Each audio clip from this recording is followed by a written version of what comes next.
Welcome back, Cars Love Nation, to All the Cars I've Loved Before, your podcast where we talk about life lessons through cars and the cars that you've owned from the beginning of your life straight to the end. Sometimes, as in today's episode, cars become a business. But not to bury the lead here. All right, so as we move through season 3, really excited about today's guest, and I will let Doug do introductions. But you know it's going to be a great time when this is how your guest bought the house he's in right now. Picture, if you will, real estate agent and our guest here today roll up on this house, and he sees from the outside, I think, a 3-bay garage. He pokes his head inside, and he says, "Let me sign." Real estate agent says, "Well, you haven't seen the kitchen. You haven't seen the bedrooms. You haven't seen anything." He says, No, the garage is most important to me. And that's when you found a true car guy. And as we look at him on today's, we have video just so that we can see our facial cues as we talk. And he is from one heck of a garage automotive museum, if you will. And I will lead the formal introductions over to Doug, but very excited about who we have today. So how did you come upon this gentleman? Yeah, so of course I own a DeLorean, and through friends of the show who've been on the show, I found out about RentDelorean.com, which was started by Andy McFly. McFly is not his real last name, but it's pretty good. And Andy gets people together. He does events. He's located in the Midwest, but he has a community of DeLorean owners, myself on the list as well. And if there's an event he can't do due to his time or location, he reaches out to a DeLorean owner. That's how I found out about him, from Brian Paoni, one of our guests from season 2. And it's always full circle, because Brian and Andy know each other. The world keeps giving, but Andy took I love the fact when somebody can turn a career, whether part-time, full-time, turn their love into a career. And if you can make people happy, even better. And triple play. I think that's what Andy does, but I want to give Andy a chance to introduce himself, because I can't give him full justice, but I'm happy to have him on. Welcome, Andy. Thanks, guys. So tell us a little bit about. Should we start with the business, or should we step back into the literal time machine and go back to Andy's first few cars? How would you like to start, Andy? Well, that I own a time machine, so let's go back in time to my first car. Love that. Yeah. Yeah. So go ahead. So the year please is continue. Yeah. 1996, Andy? Yep, that sounds about right. I graduated high school in 97, so about 96, end of 96.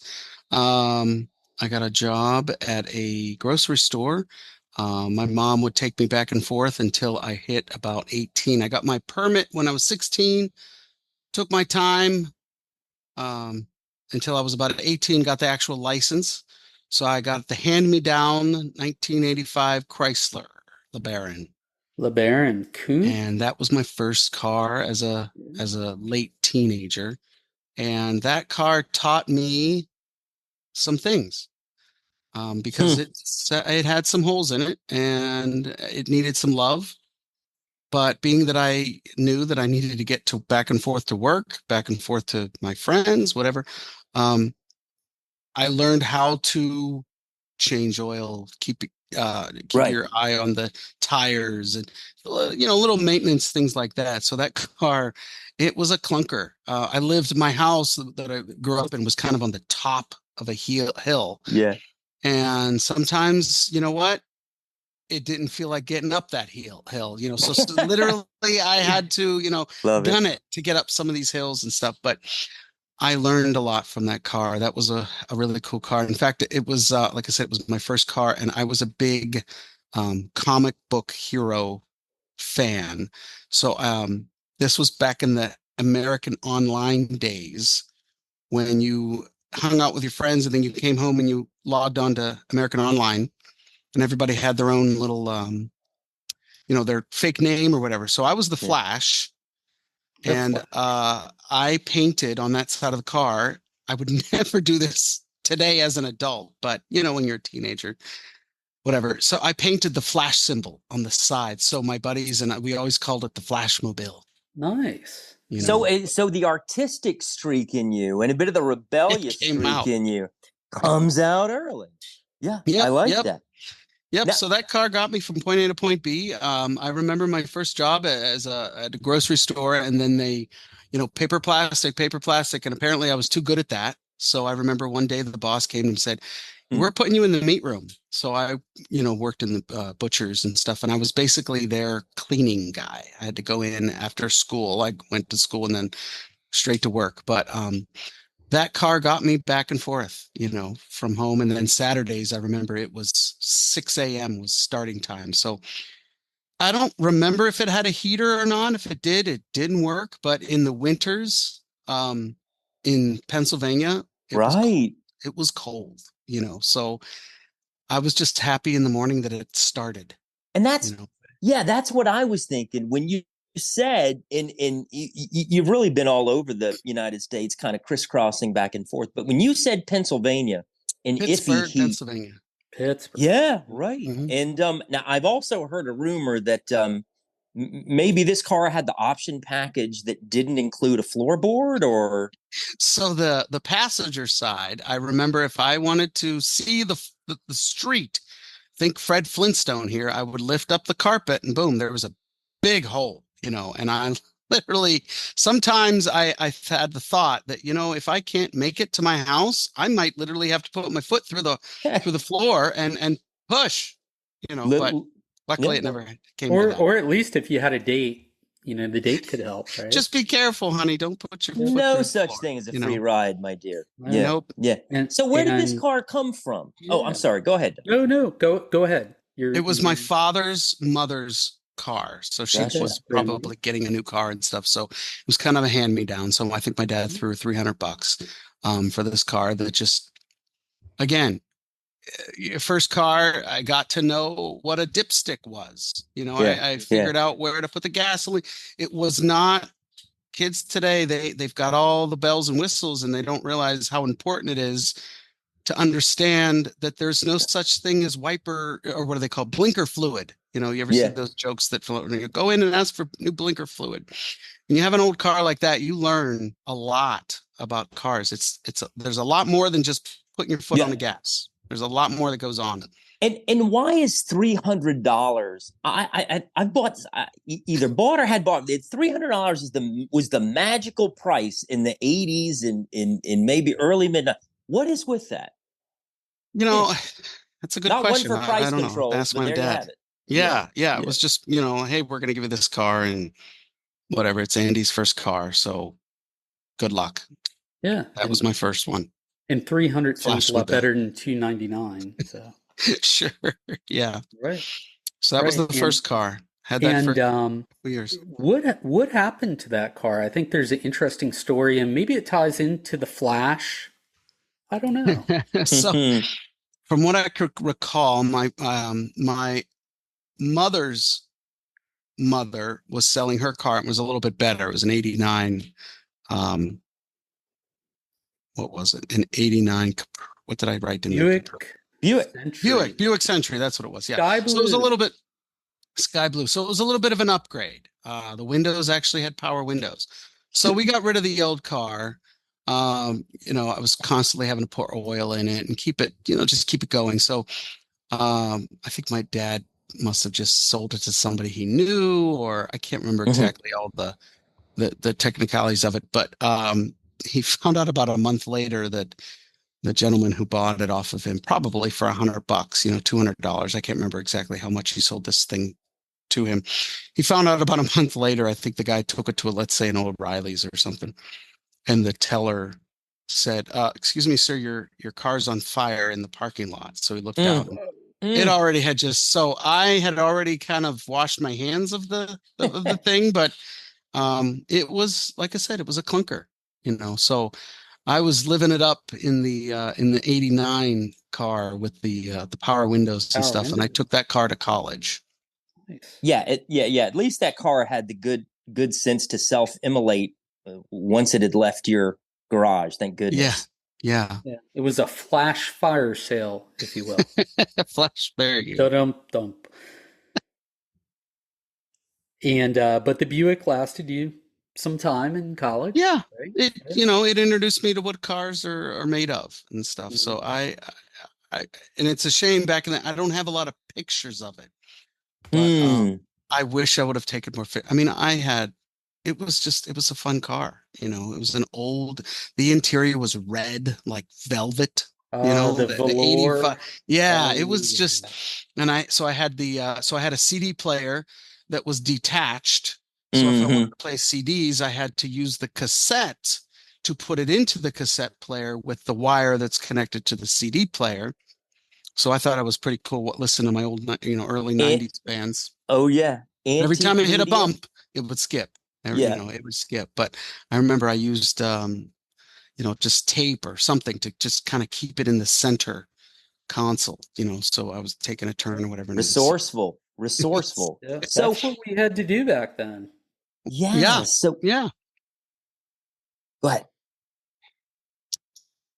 So that was the '85. So then when I went to college, I took the '89 to Mhm. college, and then I've had that for a couple of years, and then I literally totaled it. Mm. Learned real quick that yellow lights mean slow down, not try to. Mm. So I got T-boned and completely destroyed that car, and that killed me.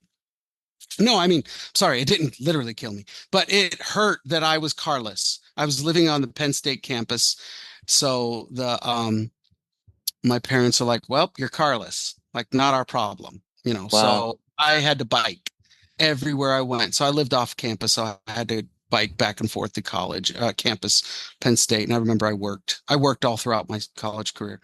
But yeah, riding a bike really changes your, hey, yellow mount lights mean slow down. They don't mean try to speed up. And, but when you're, I guess it would have been 20, 21, I don't remember. You learn a lot more about adulting, that Yeah. your parents aren't Yeah. going to just keep throwing cars at you, so that was it for a while. Great. So So how does your dream car from, was it at that point in your life that you sort of started to kind of in your mind revisit what you had wanted, or maybe there were a few more cars, but it's very interesting to me when people fixate on a certain car and then by hook or crook get there. So, so mhm. 1989, Back to the Future 2 came out.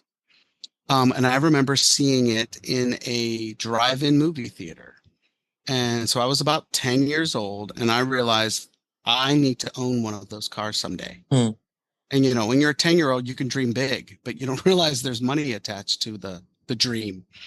So at that point in my life, I knew I needed to own a DeLorean. It was just that's the car that's the one Got that you. I think about all the time. So my best friend growing up, he was a sciencey guy. I was kind of the outside Marty McFly guy. So we had the Doc and the Marty, and that was Hmm. just my relationship with my, still to this day, my best friend. We met each other, I think, in first grade. So years and years later, we That's still talk great. on a daily basis. But he was the Doc and I was the Marty. So it kind of like, yeah, he was always coming up with ideas on, creating a device that could do this, that, and the other, that kind of thing. So it was like, it just kind of falls into place with the whole time machine thing. And then when you get older, obviously you have adult money, you can buy adult toys, so Yeah. that's where kind of the DeLorean kind of landed in my brain. Like, this is the coolest car ever. And it's interesting. So when people say, are you a car guy? I am not. You can ask me lots of questions about Ferraris and Lamborghinis, and I don't really know. But I know my car. I know the Hmm. DeLorean. I know the DeLorean community, all that kind of stuff. So, am I a car guy? Yes, to one car. I don't care about anybody else's. And So it's kind of, how did you procure it? So how did you take the dream and then really commit to making it reality? How did that happen? it was kind of a negotiation. So back in 2006, I think it was, I was living in Las Vegas and I really wanted to get to know the DeLorean. And I went on the internet and looked up the local DeLorean club. Well, there were only about 3 guys in the club. Hmm. And I messaged them, emailed them and said, hey, can I just hang out with you guys on the weekends? Tinker on your car, hang out with, just be in the presence of a couple DeLoreans. Sure, come on over. Awesome. Every other weekend I'd come in and hang out with these guys, So then Craigslist at the time, because we didn't have Facebook Marketplace or anything like that, a DeLorean pops up.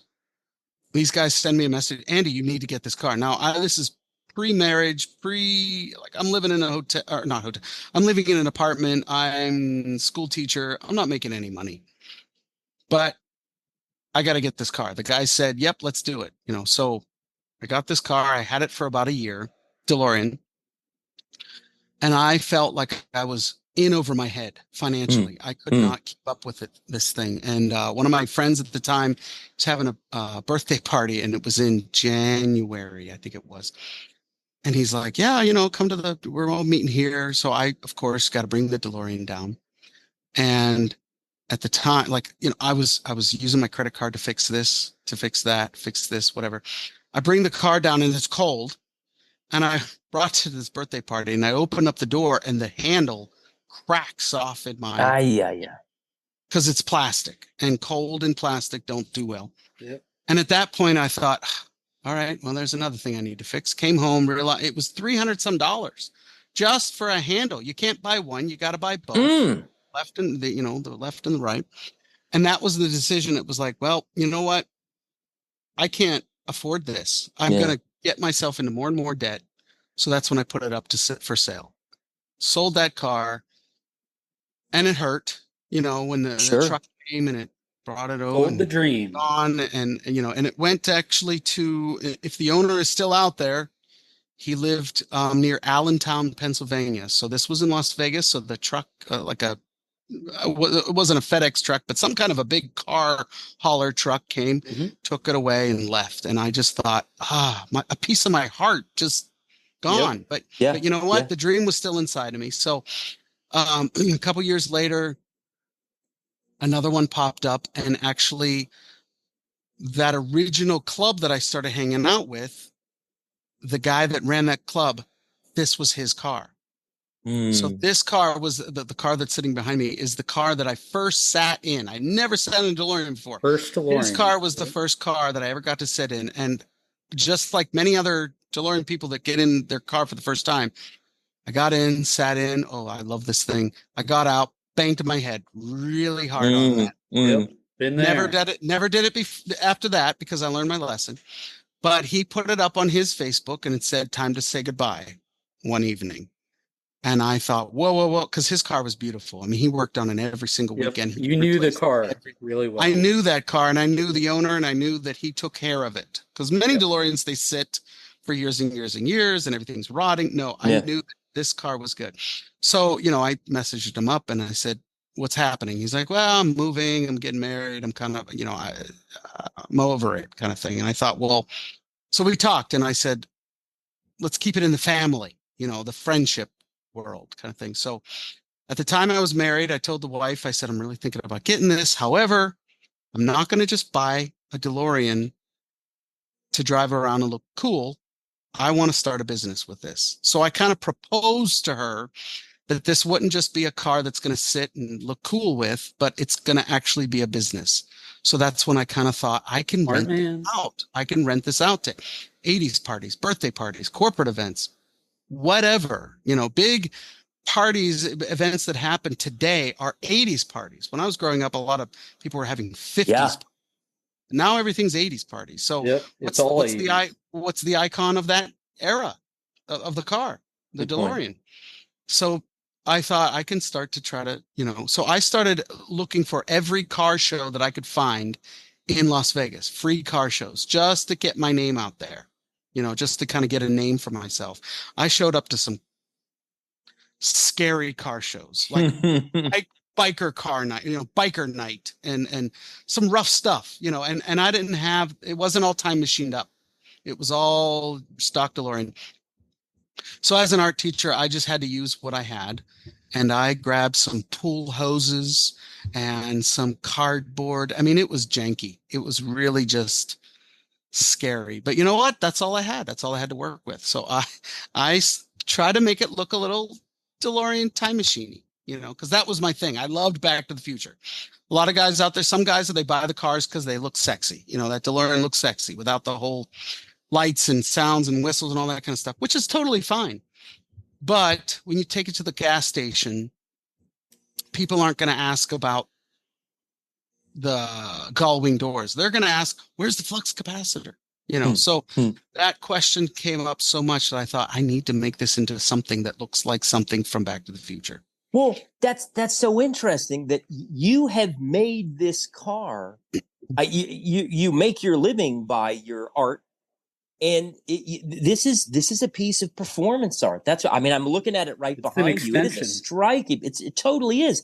It's your creative talents, your passions, your dreams, and Yeah.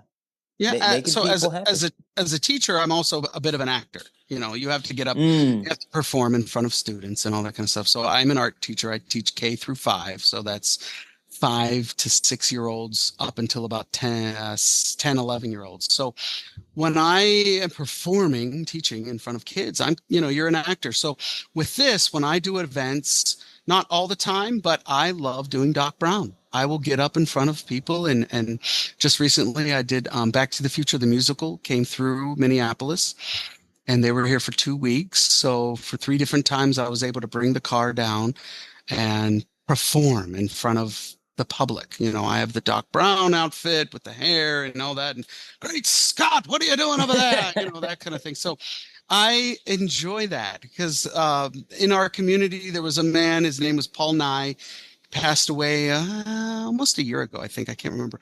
But he was kind of one of the inspirations for me. Anytime he did an event, he did a lot of events with kids present. He was always mindful of who his audience was. He was a DeLorean time machine owner. He would show up. As soon as he would show up, there would be kids that were coming up to him, and just want to see the car.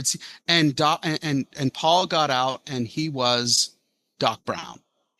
And there was no swearing, there was no drinking, he was in front of kids performing, and it was so sad when he passed away, but what an inspiration he was. He did lots of events for he was a big with the what is it called, Cannonball Run, I think it was called, but he did a lot of things with missing kids too. He did lots of charities and stuff with searching for missing kids and stuff, but he kind of, he started this. So when I do an event and stuff, Paul is, in the back of my mind kind of thing. But he literally, he grew his hair out too. He never did the wig. He had his hair. So I'm kind of letting, I'm not there yet. I got a couple grays, but I think I'm just, let it grow out and just be the Doc Brown, because people love that. I've done events with, because I'm not a sports person. I'm a bit of a nerd, dork and stuff. So I never really got into sports. So when I do events for sports things, I did something for the hockey team here, the baseball teams, they'll park me on the concourse and stuff, and I'll dress as Doc Brown. And when I did something for the hockey team, people hardcore sports people would come out with, see the car and Doc Brown. Did they get a field goal yet? That kind of thing. I mean, people looking like, what's wrong with this guy? But again, it's Doc Brown. He's not a sports guy. He doesn't know his thing. And that's kind of me too. Yeah. So, and you're throwing yourself in the part. Yeah. I'm playing the acting. part. Acting. Yeah. So, but that's what I got.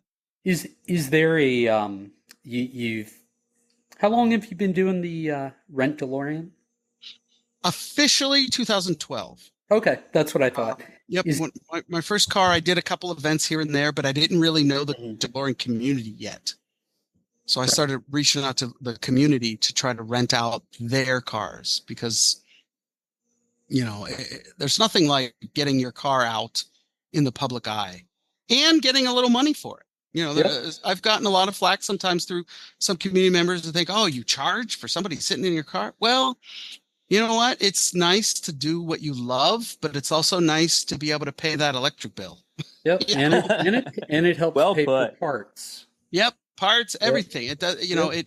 this car's paid off a Keeps the few times, dream alive. it's paid itself out a few times and Yep. it's enjoyable, Yep. but Is was there any event? I know this is a hardball here. Um, was there any event that you did that really, you know, just hit me. you can't forget, right? It's like it really, it This might have was been your 10th event, it might have been your first, might have been your 100th, might have been this last was, week. I believe it was a birthday party. I believe the kid was 8. And I showed up. This was in Las Vegas. I showed up with this hunk of bolts behind me. And this kid, like I said, about 8 years old. He was dressed as Marty McFly. His favorite movie in the world is Back to the Future. Oh, And wow. he had like a cochlear implant in it and he was very hard of hearing. So he had a little bit of a speech impediment and all that kind of stuff. And, I have 3 boys. I've been blessed. They're healthy. Um, that kid had some issues, health issues and that kind of thing. And when I showed up, and he just lost it, like the DeLorean, all this stuff. I started bawling. It was Whoa. powerful because here Hmm. I am dressed as a fool, dressed in the dark, doing the whole thing. And here's this kid. It was very powerful. And I let that kid get in the car and touch any button because it was like, kid, I made his year. And Yep. all I He'll did was never show up forget with that. this thing, and he'll never forget that.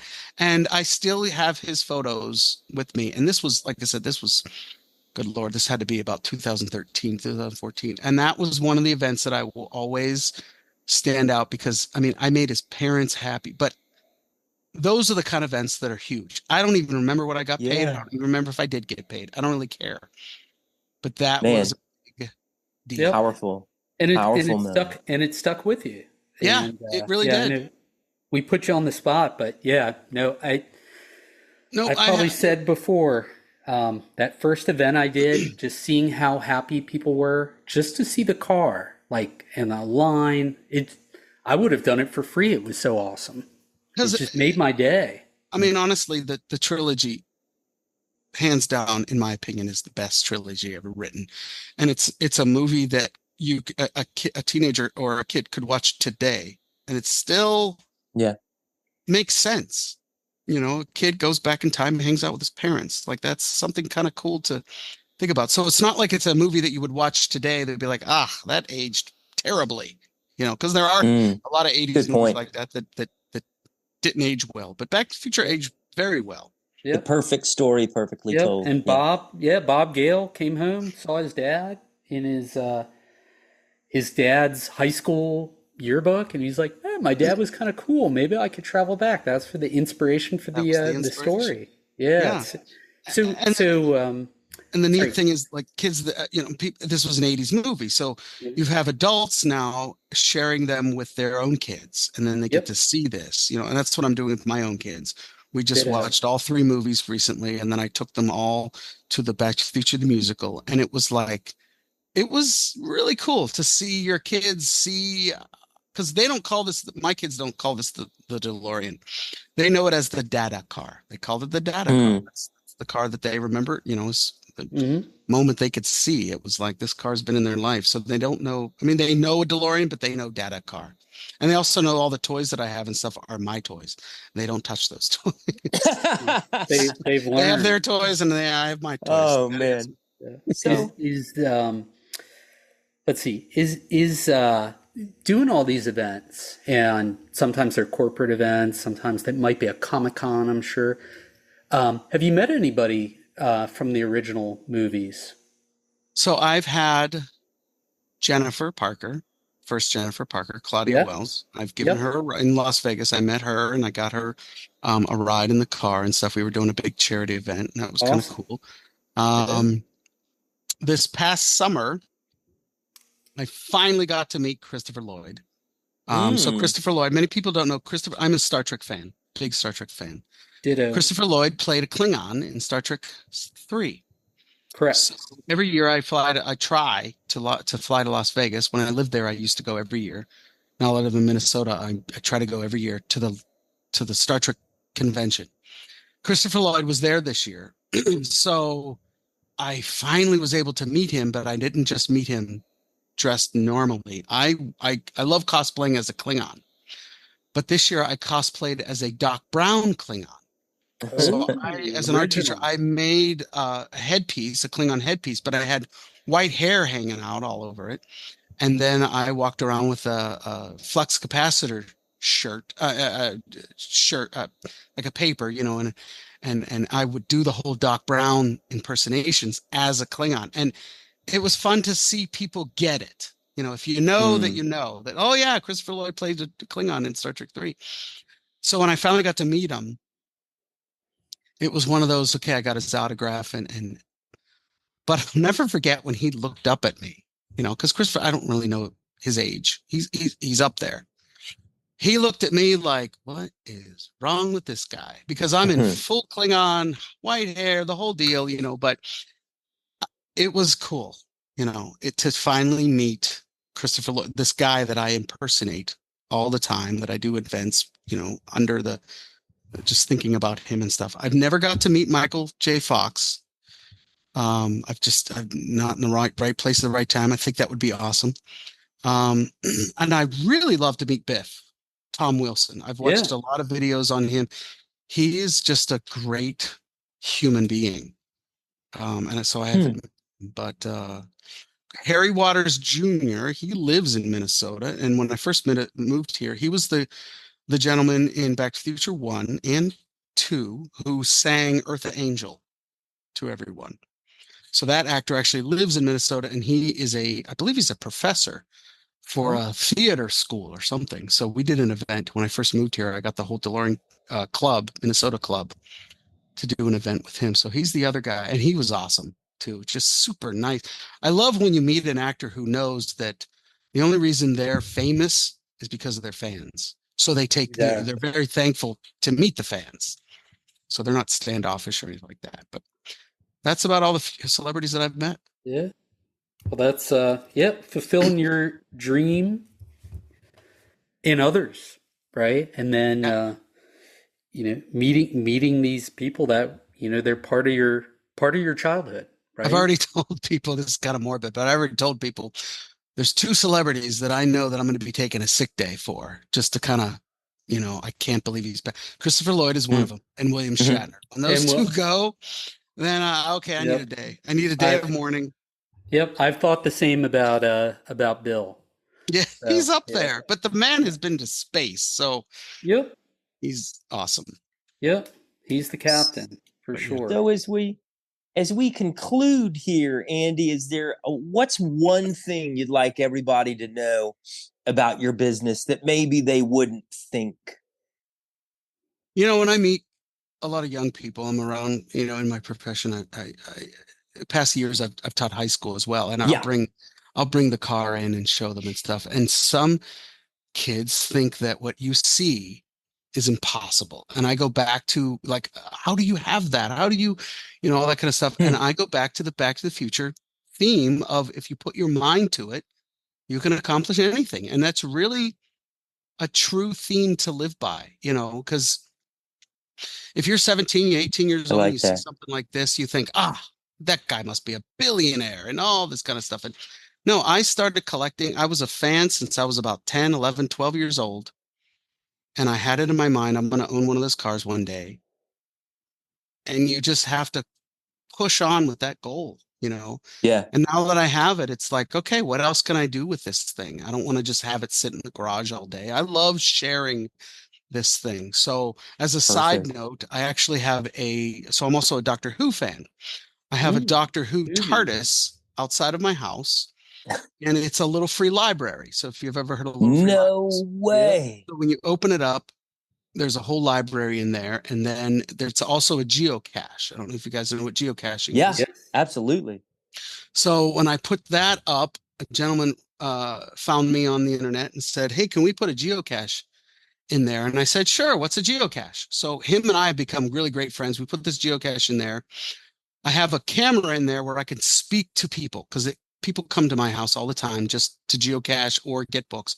Well, I have a Ring camera in there. So when I talk to them, I kind of feel them out and say, you know what, so I'll go on the camera and sometimes I'll mess with people that are in the box and I'll say, who was open? Who was awake in the TARDIS? And they'll, oh, somebody's in here. And I'll ask them, do you realize you're standing in a time machine?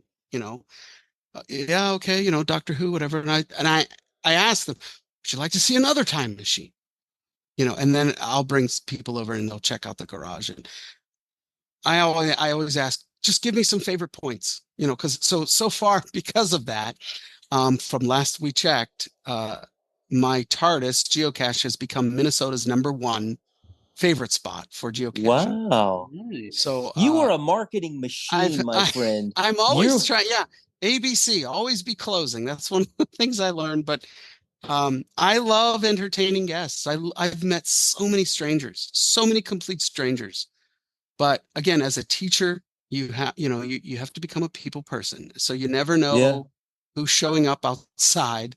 But the TARDIS is all out there and it's full size. The TARDIS, it lights up at night. I forgot all that, but I will say you have met your calling and your calling has met you. I don't know if you guys have got to check out his business, rentdelorean.com. Great website, by the way. Been checking it out here as we speak, and just one of the coolest guys out there. Andy is an art teacher at the elementary level. He has a TARDIS little library. He has a dream car that makes dreams come true. He didn't give up on a boomerang dream, and as you say, if it can be conceived, it can be created, and that's a great message, and that's powerful. So I just want to thank you for taking time, Andy, and being on the show. I had a great time getting to know you. Thank you so much. This was awesome. I love it. Yeah. Thank you, Andy. Yeah, there's so many stories there. And, that boy probably won't forget the birthday party, but you won't either. And I'm thinking about it. So, hey, as Doc said, your future isn't written yet, so make it a good one. Yep. Exactly. Amen. Well said. I like that. I like that. Yep. Christopher Lloyd. Great job. Well, that's another episode in the books, partner. So again, thank you to Andy. Check out rentdelorean.com. Go there immediately. Great website. Lots of fun. Charismatic leader in Minnesota area. Who knows? Stop by and check out the little library and the geocache. Yep. That brings us rentdelorean.com. Cars all over the U.S. Yep. Yes. Yeah, Not exactly. just Minnesota.